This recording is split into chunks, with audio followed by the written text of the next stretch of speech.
The first time I saw Lena Rossi, she was trying to wrestle a vintage velvet armchair through the door of our shared Anthropology 101 lecture hall. It was 8:15 a.m. She was swearing in melodic Italian, and the chair was winning. Without thinking, I dropped my coffee and grabbed the other end. "It's for the final project," she huffed, her face flushed with effort and indignation. "A visual aid on domestic archaeology. Professor Singh said bring an artifact. I'm bringing a whole damn habitat." We got the chair inside. She rewarded me with a smile that could power a small city and a name that sounded like poetry. "Lena, and you've just been promoted to my favorite person." That was Lena. Life was a dramatic, charming production, and you were either in the audience or on stage with her. I, Maya Chen, quiet, pragmatic, an accounting major who color-coded her notes, chose the stage. For 4 years at Penn State, we were an unlikely binary star system. I was the steady, predictable pull of gravity, the one who remembered deadlines, balanced the shared grocery budget on a spreadsheet, and had a first aid kit organized by injury type. Lena was the brilliant, chaotic flair, the one who convinced us to drive to Niagara Falls on a Tuesday night to see the mist in the moonlight, who could talk a stern landlord out of a late fee with a story about her nana's broken hip, who believed in destiny, karma, and the profound spiritual significance of a really good espresso. We moved to Philadelphia after graduation. I got a job as a junior analyst at a sober financial firm. Lena, with her art history degree, pieced together a life as a gallery assistant, a freelance copywriter, a tarot card reader at a trendy flea market. She was always chasing the big break, a screenplay, a novel, a curated Instagram account for bespoke ceramics. Money was a transient, annoying detail to her, like bad weather. It came in gusts and then vanished. I covered her portion of the rent more months than not. "You're an angel," she'd say, kissing my cheek, her eyes wide with sincerity. "I'll pay you back double when my ship comes in. I swear on my mother's marinara sauce." I never doubted her. That was the foundation. Her big, bursting heart against my quiet stability. I was her anchor. She was my color. The first crack appeared 2 years in, so small I almost missed it. A collections call for me at my work number. A medical bill from a clinic in South Philly I'd never visited for a procedure I'd never had. I assumed it was a clerical error, a wrong Chen. I spent an hour on hold, got it cleared up. When I mentioned it to Lena over takeout Thai, she froze, a noodle suspended halfway to her mouth. "That's so weird," she said, a beat too late. "Identity theft is everywhere. You should freeze your credit, Maya, seriously." She launched into a paranoid, detailed rant about beta brokers that felt rehearsed. I chalked it up to Lena's natural flair for drama. Then my credit card was declined, not at a luxury store, but at the grocery store, buying our weekly staples. I called the bank. There was a red flag on my account, suspicious activity, a series of small online purchases for digital software, writing courses, and a rather large payment to a metaphysical supply co. When I read the list to Lena, she turned pale. "Oh my God," she whispered, her hand flying to her mouth. "Maya, that's the stuff I bought last month. I must have autofilled your card by mistake on my laptop. We were ordering shoes that one night, remember? The systems must have gotten crossed. I'm so sorry." Tears welled in her luminous eyes. "I'll pay you back right now, every penny." She did. She transferred the money instantly with a generous extra $50 for the hassle. She was so contrite, so horrified at her own clumsiness, that I spent the evening comforting her. "It's just a mistake, Lee. It's okay." But a seed of unease was planted. The mistake required my 16-digit number, my expiry, my CVV. Autofill didn't explain that. The real earthquake began with a single, benign envelope from First Heritage Lending. It was addressed to me. I almost recycled it, thinking it was pre-approved junk. But something, the seed of unease perhaps, made me open it. "Congratulations, Maya Chen. Your application for a personal line of credit in the amount of $25,000 has been approved." The blood drained from my face. I had applied for no such thing. I called the number, my fingers icy on the phone. A cheerful representative confirmed. The application was submitted online 3 weeks prior. It listed my employment, my salary, accurately, my social security number. The funds, she explained, had been deposited via direct deposit into an account ending in 8891. I didn't have an account ending in 8891. My mind was a white static of panic. I hung up, my breath coming in short gasps. This was no clerical error. This was a surgical strike. Someone had my social, my employment details, my life. I went straight to the 3 major credit bureaus and froze everything. I filed a police report online, the digital forms blurring before my eyes. I felt violated, hollowed out. As I scrolled through my shredded credit report looking for other damage, I saw it. A hard inquiry from 6 months ago from Metro Philly Auto Finance. I hadn't bought a car. A memory surfaced, sharp and cold. 6 months ago, Lena, giddy, showing up in a cute used Mini Cooper. "Elise," she chirped, "my cousin knows a guy at the dealership. It's practically free. My ship is finally docking, Maya." I stood up so fast my chair rolled into the wall. The binary star system in my head went supernova. The medical bill, the metaphysical supplies, the car, the $25,000 loan. It wasn't a stranger in a dark web forum. It was the person in the next room, the person who knew my mother's maiden name, my childhood pet, the exact figure of my annual bonus, the person I'd trusted with my keys, my secrets, my spare toothbrush. I walked out of my bedroom. Lena was on our living room floor surrounded by crystals and incense, painstakingly photographing them for her Etsy shop, Luna Lena's Light. She looked up, her face lighting with its usual sunbeam smile. "Hey you look like you've seen a ghost. Want me to read your cards? I'm getting a major financial shift vibe, actually." Her voice trailed off as she saw my face. The smile didn't fade, it just froze, a perfect, beautiful mask. I held up the first heritage letter. My hand wasn't even shaking. I was too far gone for tremors. "What is this, Lena?" The mask held for a second. Then her eyes flicked to the logo on the letterhead. I saw it. The most minuscule crack, a flicker of calculation, of paths closing, of a story being chosen, before the floodgates opened. Her face dissolved. Not into guilt, but into a portrait of abject, terrified horror. She scrambled to her feet, hands pressed to her cheeks. "Oh my God, Maya, no, no, no!" She didn't ask what it was. She knew. She began to cry. Not delicate, pretty tears, but great heaving sobs that racked her whole body. She stumbled towards me. "He said it was safe. He said he could fix it. I didn't want to. I swore I wouldn't, but he said they would break my knees." I took a step back. "Who? What are you talking about?"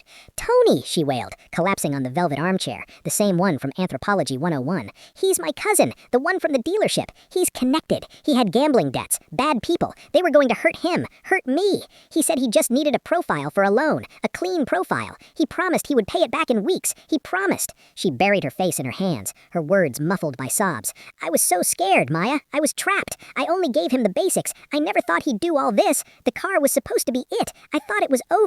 She was weaving a new story, not one where she was the thief, but where she was the primary victim, coerced by a shadowy cousin. The $25,000 loan, the medical bill, those were his escalations, his betrayals. She was just the naive conduit.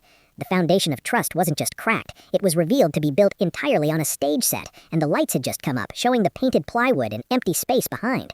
The woman I loved like a sister was sobbing in the chair we'd hauled together, and all I could see was the performance. The question wasn't just about the money, it was which part of the last 6 years had been real, and which part had been research for the ultimate con. I felt the first white-hot coal of betrayal ignite in my chest, but beneath it was a colder, more terrifying emotion, the chilling certainty that I was no longer looking at my best friend. I was looking at a stranger who had been living in my skin, and she was crying because I'd caught her. Lena's sobs echoed in our suddenly cavernous apartment. They were the sounds of a wounded animal, raw and convincing. The part of me that had spent 4 years as her emotional first responder, the part that had held her hair back after breakups and talked her off professional ledges, twitched with instinctive concern. It was a Pavlovian response. Lena cries, Maya fixes. But the new part, the part with the frozen credit and the police report number seared into her brain, stood cold and still. I watched her. I studied the performance. She unfurled the whole tragic tale between gasping breaths. Tony, the black sheep cousin, deeper in with South Philly guys than anyone knew. Threats that started with phone calls, escalated to a brick through her car window. The previous car, she clarified. He'd come to her, desperate. He said he just needed a name with good credit for a car lease, a formality. He swore he'd make the payments. He swore on our grandfather's grave. Her voice broke on a fresh wave of tears. "I gave him just the basics, your name, your birthday. I thought that was all. I didn't know he'd take your social. I didn't know about the medical bill scam or this loan." She gestured wildly at the letter I still held, now crumpled in my fist. She painted herself as a terrified damsel, coerced by family loyalty and fear. Every new piece of fraud I discovered, the medical bill, the software purchases, the $25,000, was a shocking escalation by the villainous Tony, a betrayal of her trust as much as mine. "I was going to tell you," she insisted, her eyes wide and imploring, "as soon as I knew it had gotten out of hand. But then he said if I told anyone, if I went to the police, they'd come for both of us, that they'd say I was in on it from the start. He had proof, he said, texts where I agreed. Forged, obviously, but who would believe me?" It was a masterful narrative. It had stakes, a villain, a coerced heroine, and a looming external threat that neatly explained her silence. It was designed to trigger my protector instinct and my fear simultaneously. I said nothing for a long minute, letting her cries fill the space. Then I asked, my voice flat, "What's the account number?" 8891. She blinked, the tears pausing. "What?" "The First Heritage loan. The money went into an account ending in 8891. What bank is it?" Her face went blank for a microsecond, a void where the script had no lines. I don't know. Tony set it up. A dummy account, probably. He has all that." "Give me Tony's number. Right now." Panic flashed, real and unfeigned. Maya, you can't. If you call him, if you tip him off, if he's the criminal mastermind who did this, then he's the one the police need to talk to. Give me the number, Lena, or I call the detective on my case right now and give your name as an accessory. The threat jolted her. She stared at me, seeing not her fixer, but a prosecutor. The tears started again, but they were different now. Frustrated, angry tears. You don't believe me. After everything we've been through, you think I would choose to do this to you? I think someone used my identity to lease a car you drive, to take out a loan you needed. I think the mistake purchases on my card were for your business. The narrative is getting a little too coincidental, Lena. She stood up, wiping her face with dramatic swipes of her sleeve. The victim was receding, the defiant survivor emerging. You have no idea what kind of pressure I was under. You live in your spreadsheets, your safe little world. You don't understand what it's like to have real fear, to have family pulling you into their nightmare. Then let's go to the police together, I fired back, taking a step forward. Right now. We'll tell them about Tony, the threats, the coercion. You'll be the witness, not a suspect. But we go now. She backed up, hitting the edge of the armchair. I can't. He said they have people everywhere, even in the precincts. That's a line from The Departed, Lena, I shouted, the control finally snapping. Stop acting. Just for 1 second, stop performing and tell me the truth. Did you do this? Did you look up my social security number in the filing cabinet where I keep my tax documents and decide my credit score was your piggy bank? The direct hit shattered the last of the performance. The tears stopped. Her face, blotchy and beautiful, settled into something harder, older, and infinitely more familiar. It was the face I'd seen when she negotiated with a stubborn landlord or sweet-talked a gallery owner, the strategist. She sank back into the chair, not with collapse, but with calculation. She looked at me, her eyes clear and cold. What do you want, Maya? The truth. The truth is messy. I'll settle for the facts then. Start with the $25,000. Where is it? She let out a long, weary sigh, as if I was the one being unreasonable. It's gone. Tony took most of it. I used some to pay off other things. The car payments, back rent I owed you, some supplies for the Etsy shop. It was a lifeline. A lifeline you stole. You weren't using it, she burst out, a flash of genuine anger. You have perfect credit just sitting there like a museum piece. You live like a monk, saving for a future that's all boxes and numbers. I needed it now. My life is now. I was going to pay you back. I had a plan. The Etsy shop is taking off. The screenplay is getting real interest. I just needed a bridge. There it was, not a coerced victim, but a frustrated opportunist. My credit was an untapped resource, my cautious life an absurdity. In her mind, she hadn't stolen, she'd leveraged our friendship for a high-interest emotional loan she fully intended to repay, eventually. The horror was no longer about the money, it was about the worldview. To Lena, boundaries were suggestions, and resources, emotional, financial, identitarian, were communal property for those bold enough to claim them. My trust wasn't a sacred bond, it was a security system she knew how to disable. The medical bill? I asked, my voice hollow. She had the decency to look slightly ashamed. That was Tony's guy, a way to test the info, get a small payout. I told him it was stupid. I didn't know he'd do that. And the software, the metaphysical supplies? I needed them for my work. I told you, I was going to pay you back. I did pay you back for those. After you got caught. She shrugged, a gesture of supreme frustration. What do you want from me, Maya? An engraved apology? I'm sorry, okay? I'm sorry. I was in a corner. I made a bad choice, a series of bad choices. But I am not some monster. I am your friend who fucked up massively. She was reframing it again. Not theft, but a bad choice, a foible, a lapse of judgment under pressure. She was offering me the chance to slot this into the narrative of Lena's dramas, the latest and most intense episode, but an episode nonetheless. All I had to do was accept her tears, her confession light, and move forward, to be the anchor once more. I looked at her, this artist, this storyteller. She was already crafting the sequel, the fallout. In it, she was the remorseful friend who made a terrible mistake, and I was either the merciful saint who forgave, or the rigid bitch who valued money over years of friendship. I felt the script being handed to me. I knew my lines in the merciful version. It's okay, we'll fix it. I understand you were scared. But the words wouldn't come. The foundation wasn't just gone. I could see now it had never existed. It was a stage she'd built, and I'd been her most devoted audience member. I want you to pack your things, I said, the words surprising me with their calm finality. I want you out by tomorrow night. You will give me, in writing, a full list of every account, loan, and transaction you or Tony made using my information. You will sign a notarized statement confessing to the identity theft, and then you will get out of my life. Her face went slack with disbelief. This wasn't in her script. The victim doesn't evict the other victim. You're kicking me out now, when I have nothing, when they could be out there? That's your drama, Lena, I said, turning toward my room. I have a police report to update, and a life to unfuck. Start packing. The first time I saw Aiden Cole, he was holding a leaking pipe in the basement of my apartment building. It was midnight, on a Tuesday in February, and freezing water was spraying everywhere, already forming an icy puddle on the concrete floor. I'd come down to silence the alarm on the building's ancient fuse box that shrieked whenever there was excessive moisture. He was silhouetted against the single bare bulb, wearing jeans and a dark sweater that was already soaked through, his hands wrestling with a wrench on a valve that hadn't been turned since the Nixon administration. He swore, a low, creative stream that was more impressed than angry. "Need a hand?" I called over the hiss of the spray. He glanced over, his face all sharp, annoyed angles in the bad light. "Got a bigger wrench? This one's for show." I ran back up to my apartment, 3B, and grabbed my toolbox. My dad had given it to me when I moved to the city. "For independence," he'd said. I brought it down, and he took the largest wrench without a word, his fingers brushing mine. They were ice cold. With a grunt of effort, he finally got the valve to turn. The spray slowed, then stopped. The silence was sudden and profound, broken only by the drip into the puddle. He straightened up, wiping his forehead with the back of his wrist, leaving a smudge of grease. He was younger than I'd first thought, maybe late 20s, with tousled dark hair and eyes the color of the slate sky outside. "You saved the building from becoming an ice sculpture," I said. "Who are you?" "Aiden, the new owner." He said it without fanfare, already looking around at the dripping pipes, the rusty boiler, his expression one of grim assessment. "And you are?" "Maya, tenant, 3B. He nodded, as if filing me away under a category. "Tenant, problem. Rent's due on the 1st, Maya, from 3B. Don't be late. This place needs every penny it can get." That was our meet-cute. Not over coffee, but over corroded plumbing and a thread about rent. Charming. Aiden Cole had bought 1711 Elm Street, a weary 6-unit walk-up in a neighborhood that was transitioning, which meant the coffee shop on the corner sold $8 lattes, while our lobby still smelled of cabbage and old carpet. He was a property developer, I soon learned from the gossip in the laundry room. He bought value-add properties. We were the value. He was going to add. None of us knew what that meant yet, but the dread was a familiar tenant in the building, too.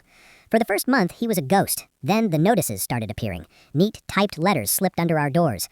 "Please be advised that common area storage is being cleared for renovation." Then, "The laundry room will be out of service for modernization." Then, the rent increase notices. A modest adjustment to reflect market rates and upcoming improvements. My rent was going up by $400 a month. I marched downstairs to the newly painted management office that had been a broom closet. He was at a cheap IKEA desk staring at a spreadsheet. "You can't just raise the rent like that," I said, slapping the notice on the desk. He looked up, those slate eyes cool and appraising. "I can, actually. The building is pre-1978. The city's rent stabilization guidelines allow for a significant increase upon vacancy or major capital improvement. I'm declaring the improvements." "What improvements? You painted the lobby beige and called it greige." A ghost and a smile touched his lips. "Aesthetic modernization is a capital improvement. So is the new laundry system and the roof work I have scheduled for spring. The roof doesn't leak. It will, and I'll be ready. That's the point." He leaned back. "Look, Maya, this isn't personal. It's business. This building is an asset. It's underperforming. I'm here to optimize it. We're not spreadsheets. We're people. Mrs. Grady in 1A has lived here for 40 years. She can't afford a $400 increase." His expression didn't change. "Then she'll have to find alternative housing. I've included a list of city resources for seniors in the packet." I stared at him, this handsome, cold man in his crisp shirt, sitting in our shabby building and talking about optimizing assets. I hated him. "You're a cliché, you know that. The heartless gentrifier." That got a reaction. His eyes flashed. "I'm a businessman who sees potential where others see decay. I'm saving this building from being condemned. You should be thanking me." "I'll thank you when hell has a zoning board," I said and turned on my heel. A week later, my ancient disposal gave up the ghost. I put in a work request online expecting the usual handyman, Stan, who would take 3 days and fix it with duct tape. That evening, there was a knock. It was Aiden, holding a new disposal and a toolbox. "Stan's on another job. I'll do it," he said, already stepping past me. "You don't have to." "I do. It's in the lease." He was already under the sink, his voice muffled. "Unless you enjoy manually scooping food sludge." I leaned against the counter, watching him work. He was efficient, his movements economical and sure. Different from the man at the desk. Here, he was in his element. He asked for a bucket, for a screwdriver. Our fingers brushed again. This time, they were warm. "Why do you do this?" I asked, unable to help myself. "The hands-on stuff. Shouldn't you be off buying more buildings to optimize?" He slid out from under the sink, his face smudged. "I started as a carpenter. My dad was one. I know how things are put together, how they fall apart." He looked around my apartment, really looked, at my bookshelves made of cinder blocks and planks, at the prints I'd hung, at the thriving spider plant on the windowsill. "You've made it nice." The compliment, so simple and unexpected, disarmed me. "It's home." He nodded, as if he understood the word in a way that wasn't just financial. He finished the installation, tested it, and packed his tools. At the door, he hesitated. "About the rent increase. For you, I could phase it in, over 6 months." It was a concession, a small one, but it was something. "Why?" He shrugged. "You had the right wrench." After that, he kept finding reasons to come by. A flickering light in the hallway outside my door, a question about the building's original molding. He'd always have a tool in his hand, an excuse on his lips. Our conversations strayed from pipes and plaster. We talked about books. He read history, dry economic tomes. We talked about the city. I learned he'd built himself up from nothing, that optimizing was his religion because insecurity was his original sin. One rainy Thursday, he came to check a reported leak in the apartment above mine. It was fine. He showed up at my door anyway, soaked. "False alarm," he said, rainwater dripping from his hair. I invited him in for coffee. We didn't drink the coffee. It started there, on my couch that had a permanent slant, with the rain hammering the windows. It was angry and hungry and confusing. He kissed like he was claiming territory, and I kissed back like I was defending it. It was a terrible idea. I knew it as I pulled his sweater over his head. He was my landlord. He was raising my rent. He was everything I distrusted. But he was also, in that moment, just Aiden, a man who worked with his hands, who had calluses, and a quiet intensity that had nothing to do with spreadsheets. He looked at me, really saw me in a way no one had in a long time. In the dim light of my apartment, the developer vanished, and the carpenter stayed. Afterwards, he traced the line of my jaw with his finger. "This is a complication," he murmured, but he was smiling. "You're the one who evicted Mrs. Grady," I said, the reality crashing back in. The smile faded. "That's business, Maya. This is something else." And I, like an idiot, let myself believe they could exist in separate compartments, that the man in my bed wasn't the man with the eviction notices. We fell into a pattern, secret dates, late nights. He'd let himself in after midnight, smelling of cold air and sawdust. We'd talk in the dark. He told me about his dreams, not of buildings, but of building a community, a place that was beautiful and functional and lasting. He sounded, in those moments, like the man I'd wanted him to be that first night in the basement. I asked him once, my head on his chest, "What happens to this building, to us?" His hand, which had been stroking my hair, stilled. "The building needs a full systems overhaul, the wiring, the plumbing. It's a money pit. To make it work, I need to reposition it in the market." "Reposition it," I repeated flatly. "Which means?" He sighed, a deep, weary sound.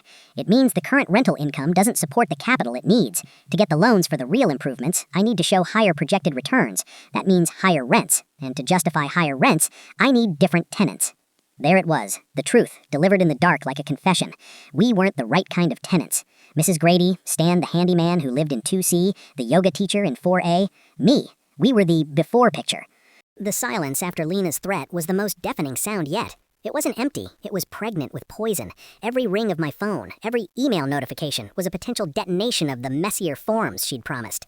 I jumped at shadows. I scrutinized every piece of mail, expecting a summons, a warrant, a medical bill for a procedure far more sinister than a simple clinic visit.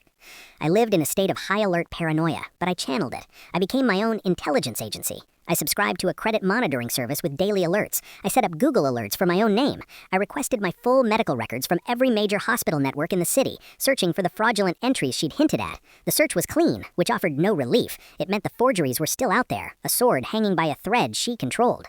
My victory with the bank in the repossession felt hollow, a single cleared battlefield in a war now being fought with invisible weapons.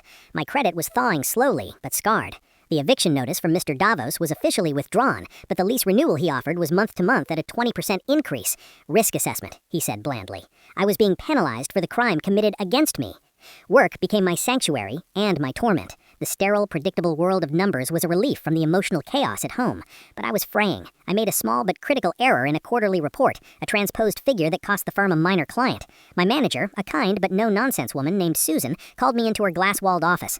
"Maya, your work is usually impeccable. This isn't like you. Is everything okay?" Her concern was genuine, which made it worse. "The personal is spilling into the professional," I admitted, the words tasting like failure. "I'm dealing with an identity theft situation. It's consuming." Susan's expression shifted from concern to professional gravity. "I'm sorry to hear that. It's a nightmare. But you need to compartmentalize or it will consume your career too. The numbers don't care about your drama. They have to be right." She gave me a tight smile. "Take a personal day. Get your head straight. But when you're here, you need to be here." I took the day. I didn't spend it resting. I spent it building a fortress.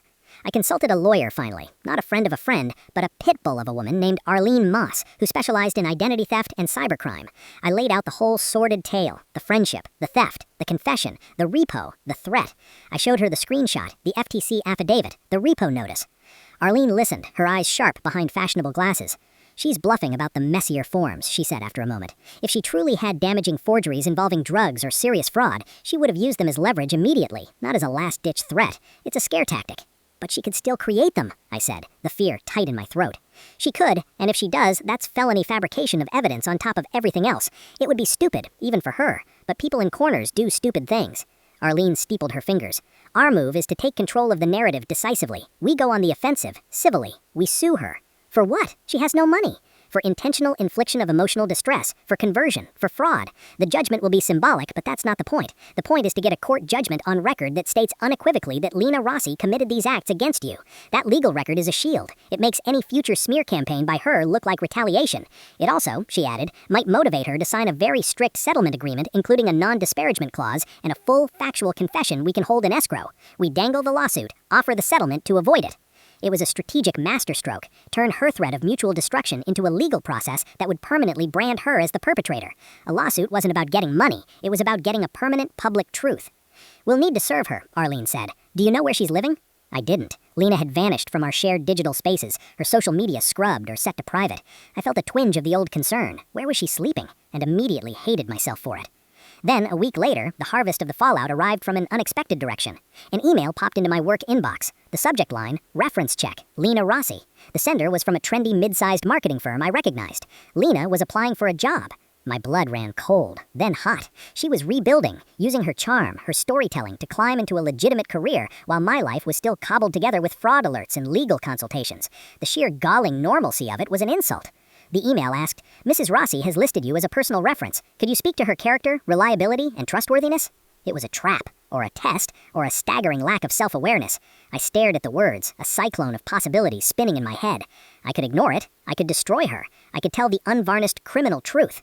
Susan's words echoed, compartmentalize. The numbers don't care about your drama. But this wasn't drama. This was justice. Or was it vengeance? I drafted 3 replies. Reply 1, the professional kill.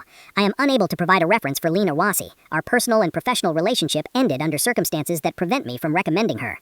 Reply 2, the nuclear option. Lena Rossi is currently the subject of a police investigation and a civil lawsuit for felony identity theft against me. I cannot in good conscience recommend her for any position of trust. Reply 3, the truth for me. Lena Rossi is a gifted storyteller and a charismatic presence. She is also a person who, when under pressure, believes the rules do not apply to her and that the resources of others are hers to use. She betrayed my trust in the most profound way possible, committing fraud in my name. I would not trust her with a stapler, let alone a client's account. I deleted the first 2. The third was the truth, but it was my truth, raw and unprofessional. It was the cry of the victim, not the statement of a reference. I closed the email, I picked up my phone and called the number for the marketing firm's HR department listed on their website. HR, this is Dana, a pleasant voice answered. Hi Dana, my name is Maya Chen. I received an email from your team regarding a reference for Lena Rossi. I need to speak, in confidence, to the hiring manager for that position. A pause. I can't transfer you to the hiring manager, but I can take a message and ensure they call you back. Please do. It's a matter of some urgency and professional ethics. An hour later, my cell phone rang. A man, introducing himself as Mark, the creative director. Dana said you had concerns about Lena Rossi? I took a steadying breath. I was no longer Maya the victim. I was Maya the professional reporting a data integrity issue. Mark, thank you for calling. I was listed as a reference. I feel ethically obligated to inform you that I am currently involved in a legal action with Lena Rossi regarding significant financial fraud and identity theft. I cannot speak to her work ethic, but I can state that her judgment and integrity in personal matters are, in my direct experience, profoundly compromised. I would be happy to provide the case number from the Philadelphia Police Department's Financial Crimes Unit if you wish to verify. I was calm, precise, and devastating. I offered facts, not emotion, a case number, not a sob story. The silence on the other end was profound. I see. Thank you for that information, Ms. Chen. That is certainly something we will need to look into. I understand. I just didn't want your firm to be another victim. I hung up. My hands were shaking. I had done it. I had weaponized the truth, cleanly and professionally. I hadn't screamed into the void of an email. I had made a calibrated, factual report to a decision maker. 2 days later, a different kind of harvest arrived. A text from Lena, a volcano of fury. You unbelievable bitch. They rescinded the offer. HR said they got an anonymous call. Was it worth it? Destroying my one chance to pay you back? To make things right? You've just made an enemy for life. I read it, and for the first time, I didn't feel fear or guilt. I felt a clean, cold clarity. She viewed the job as her path to redemption, on her terms, in her time. My action had closed that path. In her mind, I had once again failed to play my role as the passive, forgiving anchor. I didn't block the number. I saved the text. I forwarded it to Arlene, my lawyer. Evidence of ongoing harassment and threatening communication, I wrote. The fallout was no longer something I was enduring. It was a field I was tending. I was harvesting the bitter crops of truth and consequence, separating the wheat of my own recovery from the chaff of her blame. The fortress I was building had legal walls, professional gatekeepers, and a moat of cold, hard data. Lena was still in the wilderness, armed with her stories and her threats, but I was no longer a victim hiding in a bunker. The email from First Heritage arrived 2 days later. A PDF with an official letterhead stating the account was closed due to confirmed application fraud and would be expunged from my credit history. It was a cold, beautiful piece of bureaucratic poetry. I forwarded it to my landlord, Mr. Davos, with a single calm line, further evidence supporting my previous communication. I didn't beg. I presented facts. His reply was a terse one-liner. Noted, the 30-day voluntary vacate notice is suspended pending further review. A stalemate, but not a defeat. I had bought time. But time was a fickle ally. The Metro Philly auto finance investigator, Brenda, had said repossession would be initiated. In my mind, that meant paperwork, maybe a letter to Lena. I was wrong. I was coming home from a soul-crushing but necessary shift at my financial firm. The irony of protecting other people's money while my own identity was in shreds was not lost on me. When I saw the commotion on our usually quiet street, a tow truck, lights flashing, was angled behind a familiar Mini Cooper parked haphazardly half on the curb. 2 large men in shirts that said Asset Recovery were talking to a furious, gesticulating Lena. I stopped at the corner, my heart hammering, and melted behind a large oak tree. I was a spectator to my own revenge, and it was horrifying. Lena was in full theatrical flight. "You can't do this. This is my car. I have the registration. This is theft." Her voice carried, sharp and piercing. Neighbors were peeking through blinds. One of the repo men, a mountain of a guy with a bored expression, held up a tablet. "Ma'am, the lien holder, Metro Philly Auto Finance, has declared this lease invalid due to fraudulent application. We are recovering their asset. Step away from the vehicle." "Fraudulent? That's a lie. My crazy roommate is framing me. She's stolen my identity." Lena's cry was a masterpiece of indignant victimhood. She planted herself between the repo man and the driver's side door. "Call the police. I want the police here right now."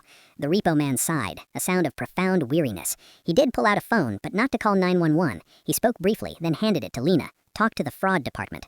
I watched her face as she listened, the defiant anger drained, replaced with a slack, pale confusion, then a dawning, cataclysmic fear.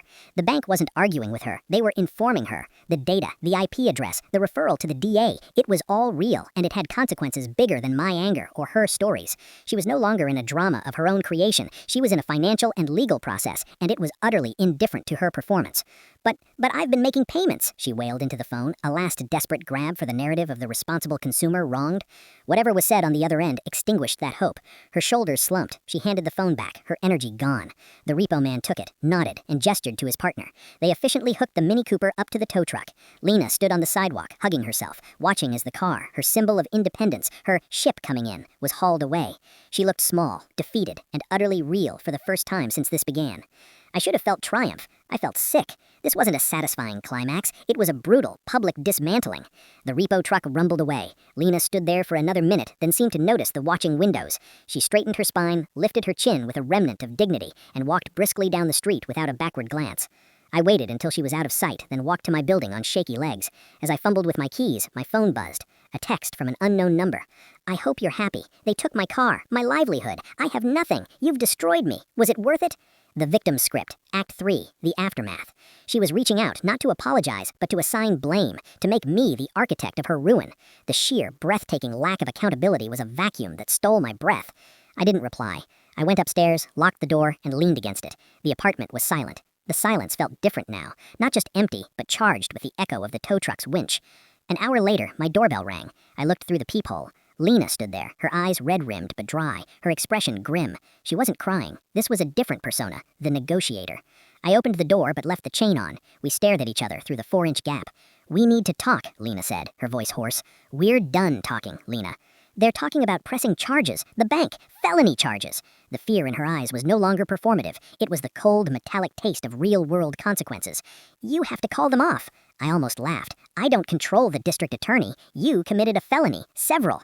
It was a mistake. A desperate, stupid mistake. I'll pay everything back. I'll sign whatever you want. Just tell them it was a misunderstanding between friends, that we've worked it out." She was pleading now, her hands pressed against the doorframe. "You can fix this, Maya. You're good at fixing things. Please." There it was, the final, unvarnished core of our dynamic. In her eyes, I was still the fixer. Her chaos had simply reached a scale that required my superior crisis management skills. My role was to clean up the mess, even when I was the one she set on fire.